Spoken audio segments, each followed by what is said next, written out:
fui yo, porque Yanira y Moraima, cuando hablamos del segmento con el pastor Moisés Román, me dicen, ¿qué tal si hablamos de Ananías y Zafira?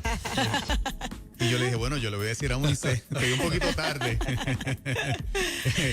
Moisés, no, yo sé que no te asusta discutir nada de la Biblia, pero cualquier ocurrencia, esta vez, con este tema, esta vez. son mis compañeras. Ananías y Zafira, qué tremenda historia. Yo recibí este mensaje cerca de las 3 de la tarde. Había que orar por Ananías y Zafira.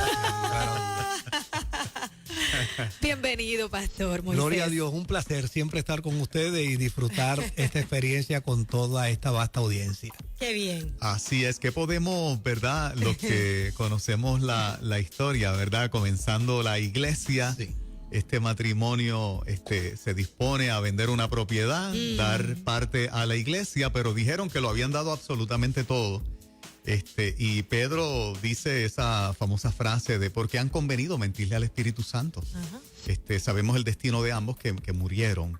¿Qué aplicación tiene eso para nosotros hoy? ¿Por qué fue tan severo el resultado para esta pareja? Mira, si yo hubiera tenido la oportunidad de participar en el momento en que se estaban escogiendo las historias para hacer el canon y cerrar el canon, tal vez yo hubiera recomendado que esta historia no se escribiera. No pongan eso ahí, por favor, dejen esa historia, porque es lúgubre la historia, es triste. Pero sin embargo, por el otro lado, hay que preguntarse qué propósito estaba en el corazón y en la mente del autor del libro de Hechos. ¿Qué cosas? Porque es importante que cuando uno mira el propósito y la intención del autor, él habla de que como resultado de la guianza, dirección, presencia del Espíritu Santo en la vida de la iglesia está creciendo. Dice que como resultado de esto, el pueblo ha desarrollado un respeto y una admiración por la vida de la iglesia que es incomparable. Y por el otro lado dice que la gente estaba llena de temor. No tanto de un miedo, sino más bien de un temor reverente. Es decir, estaban reconociendo en la vida de la iglesia una autoridad que nunca antes visto, porque entre los fariseos no había esa autoridad, entre los escribas no había esa autoridad, y eso es importante. Por el otro lado, me parece que es importante decir, porque a veces desarrollamos unas interpretaciones bíblicas de cosas que la Biblia no dice. Por ejemplo, yo he escuchado desde niño a predicadores decir, y el Espíritu Santo mató a Ananías y a Zafira, y eso no lo dice el texto. El texto no dice por ningún lado que Dios mató a Ananías y a Zafira. De hecho, con el transcurrir del tiempo, yo he llegado a pensar que probablemente Ananías y Zafira eran pacientes cardíacos y que como resultado de la confrontación que le hace Pedro, ambos murieron de un infarto cardíaco. O sea, yo no puedo pensar que el Espíritu Santo se dio a la tarea de matar gente para que de esta forma el pueblo respetara a la iglesia y se desarrollara un temor reverente en medio de la iglesia. A mí me parece que eso realmente no es así. La tensión. Nota bien, en días pasados, un senador confrontando precisamente a un juez que es candidato a una posición en el Supremo, dice que, me decía hoy precisamente un querido pastor de la iglesia, me decía, yo vi la entrevista cuando ese senador hizo un silencio profundo y mirando a los ojos de este candidato, le digo, dígame delante del Dios Todo Supremo si usted está diciendo la verdad. Y él dice, yo vi a ese juez tragar gordo. O sea, es la confrontación que se hace frente a Dios. Por eso los tribunales invitan a la gente a jurar con una Biblia en mano, ¿no? A levantar su mano derecha y hacer un juramento, porque es confrontarlo con lo que es soberano, con lo que es autoridad, con lo que es fuerza. Ahora, lo que sí me llama la atención aquí es que Lucas también va a decir en Hechos 4:32, dice, y la multitud de los que habían creído, es decir, los creyentes, eran de un corazón, eran de un alma. Ninguno decía ser suyo propio nada de lo que poseía, sino que todas las cosas las tenían en común. Lo que quiere decir es que esta era una comunidad dentro de un proceso tan íntegro y tan honesto que Ananías y Zafira vinieron a ser la nota discordante. De hecho, a mí me hace pensar que Ananías y Zafira ni siquiera pertenecían a la comunidad de creyentes. Fíjate qué interesante, cuando uno empieza a mirar el texto y a evaluarlo, uno dice, ven acá, ¿y estos dos individuos de dónde salieron? Pues, ¿por qué yo pienso que ellos no necesariamente eran de la comunidad de creyentes? Porque cuando Pedro los confronta, les dice, ¿por qué llenó Satanás el corazón de ustedes para mentirle al Espíritu Santo? Yo creo que ningún creyente que experimentó el día de Pentecostés, ningún creyente que experimentó plenitud del Espíritu Santo en su vida iba a ser capaz de una osadía como esta. Ahora, fíjate, en el contexto histórico sí se está dando algo allí bien interesante. Y una de las cosas que se está dando allí bien interesante es que se ha desarrollado una comuna donde la gente invierte todo y como resultado de invertir todo, después tiene derecho a todo. En esa comunidad de cristianos, pues yo lo invierto todo, yo lo doy todo, pero una vez lo doy todo, tengo derecho a todo. Tengo derecho al desayuno, tengo derecho al almuerzo, tengo derecho a la comida, tengo derecho al bienestar y al compartir de la comunidad. Por lo tanto, ¿qué me hace pensar? Me hace pensar que Ananías y Zafira vieron esto como un buen negocio. Y dijeron, oye, vamos a meternos a la comunidad esta. Y desde luego, dando solamente parte. Vamos a dar una parte, pero le vamos a decir a la comunidad que lo estamos dando todo. Y entonces nosotros retenemos el dinero para nosotros, pero después, con lo poquito que hemos dado, nosotros vamos a disfrutar plenamente del all you can eat que allí va a haber constantemente, ¿ves? Entonces, es partiendo de esa premisa que yo quiero ver el texto bíblico. Nosotros vamos a disfrutar, muchachos, allí vamos a entrar nosotros y tenemos desayuno, almuerzo, comida, baño, tenemos casa, tenemos todo allí a nuestra disposición. Pero se les olvidó algo. Y a mí me parece que esto es lo que Lucas quiere resaltar aquí. A mí me parece que esta historia, si tiene alguna pertinencia para hoy, es una admonición contra la hipocresía y contra la apariencia. O sea, nosotros podemos aparentarle a la iglesia, le podemos aparentar a la institución, pero se nos olvida algo. A Dios no lo podemos engañar. Y este es el caso de Ananías y Zafira. Se les olvidó que ellos iban a ser confrontados con el Espíritu Santo. Por eso, fíjate que Pedro es claro, le dice, óyeme, ¿cómo tú has dejado que Satanás se te meta en tu corazón? Si hubiera sido un creyente lleno del Espíritu Santo, la propiedad de Dios, el maligno, no la toca. Esa información de Pedro fue una revelación espiritual. Oh, sí, es el testimonio precisamente de que el Espíritu Santo ha revelado aquí. Te ha puesto al descubierto. Sí, ya tú estás al descubierto. El Espíritu Santo ha revelado que tú pudiste, porque es claro, o sea, de hecho, mira, Pedro se lo dice, pudiste haberte quedado con todo. Tú te quedas con todo. Aquí nosotros no te estamos pidiendo nada, aquí no hay una regla para entrar. No, para entrar no hay regla. Ahora, pero tú has querido aparentar y tú has querido vivir dentro de la comunidad como un santo siendo un hipócrita. Exacto. ¿Ves? Entonces, a mí me parece que ahí hay una buena admonición. Por el otro lado, también hay una admonición para el pueblo.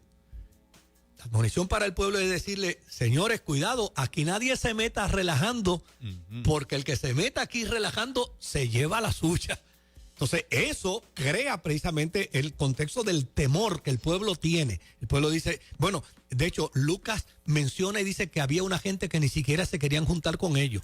Como que dice, con esa gente no te metas, que esa gente es un peligro. Por el otro lado, me parece también que es una enseñanza que revela que quien miente al espíritu realmente ya está muerto. Wow. Repítelo otra vez.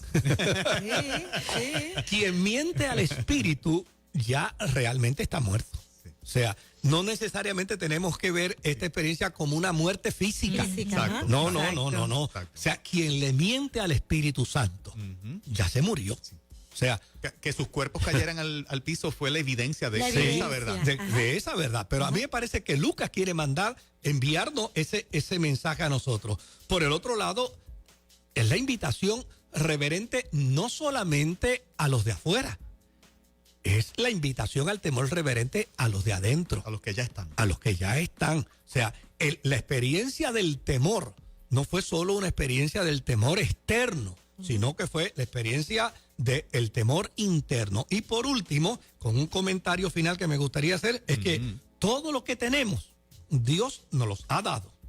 Y si queremos compartirlo, debemos ser honestos con Dios.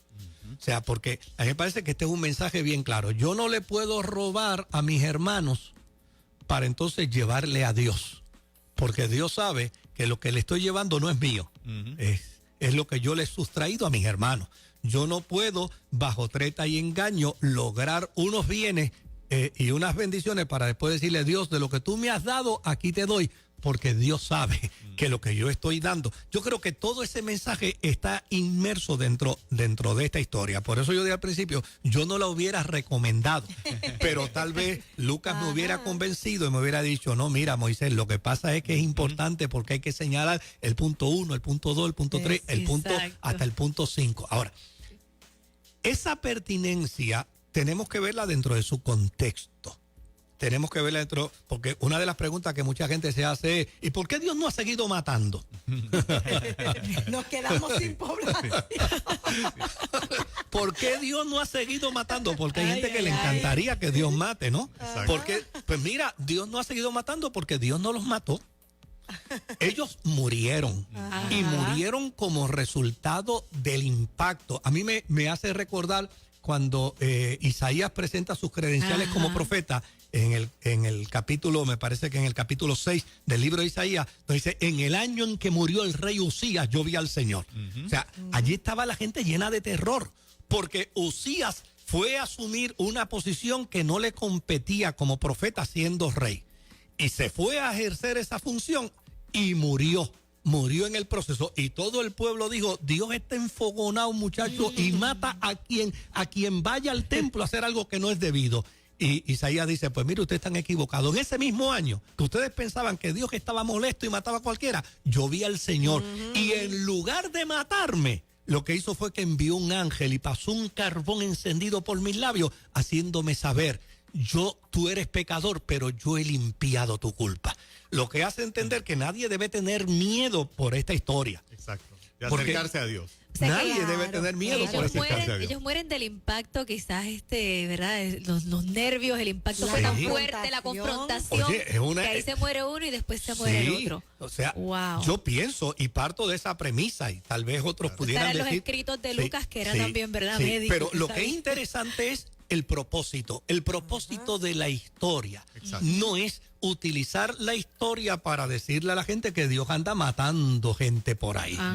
Como se usaba en el lenguaje antiguo, Dios te va a talar. Te va a talar. Y lo decían que mucho se con un palabra, énfasis. te va a talar. Sí. Pues ese no es el mensaje, esa no es la intención. La intención es que cuando lleguemos a Dios seamos honestos con Dios. La intención es que cuando lleguemos a Dios seamos sinceros con Dios. La intención es que cuando lleguemos a Dios no tengamos doble agenda. Exacto. Doble agenda. La intención es que la Biblia dice con perfecta claridad que Dios es el Dios que da gracia a los que son humildes. Y cuando uno va ante Dios a contarle la verdad, uno sale bien como quiera. Por una sencilla razón. Exacto. Porque cuando uno le cuenta a Dios la verdad.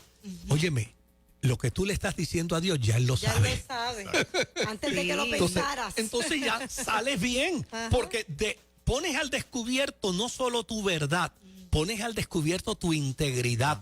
Porque la integridad del ser humano no tiene que ver absolutamente nada con sus fallos, con sus errores, con sus desatinos ni con sus pecados. La integridad del ser humano con lo que tiene que ver es con la aceptación de su naturaleza humana frente a Dios y reconocer sus limitaciones ante el Eterno. estas cosas, dice Juan, yo las escribo para que no peque. Pero si peca, oye, no le eches la culpa a tu mujer, no le eches la culpa a tu padre, no le eches la culpa a tu hijo, no le eches la culpa al pastor, no le eches la culpa a nadie. Si peca, ve ante Dios y di como el salmista, contra ti he pecado, contra ti he hecho lo malo delante de tus ojos. Para que seas reconocido justo en tu Y palabra. ya está, y eso es lo que trata la Escritura. Sí, Señor. Ananías y Zafira tiene una pertinencia extraordinaria para hoy. Seamos honestos con Dios y seamos honestos con la iglesia. Vayamos a la iglesia con integridad y con honestidad, porque cuando hablamos ante Dios con honestidad, el día que estamos ante su presencia, no corremos riesgo de sufrir un infarto cardíaco. Esa es la enseñanza de esta Y Dios porción no los bíblica. mató, si no nos quedaríamos sin población, ¿verdad? No, muchachos, si estuviera talando Dios por ahí. Ay, Dios mío, Padre. No insistas mucho, Moreima, que tal vez Moreima. pudiésemos nosotros de repente dejar de hablar. Por eso te digo, estaríamos... Sí, señor, sí, señor. Gracias, Moisés. Un placer banquetazo, siempre, un placer. tremendo banquete. Qué rica es la palabra Sí, y señor. gloria a Dios. Demasiado. Nos las traen, nos las explican, nos edifica de una forma poderosa. señor. Para aquel sector de oyentes que tiene Nueva Vida, que no asiste a ninguna iglesia y quisiera intentar y visitar la tuya. Bueno, si desean, nos pueden llamar al 787 al 793 1777. 787-793-1777 y con mucho gusto le damos información sobre nuestra iglesia y sobre otras iglesias hermanas, hijas nuestras. Claro que con sí. mucho gusto. Gracias, Moisés. Que me los bendiga el pastor. Señor. Amén.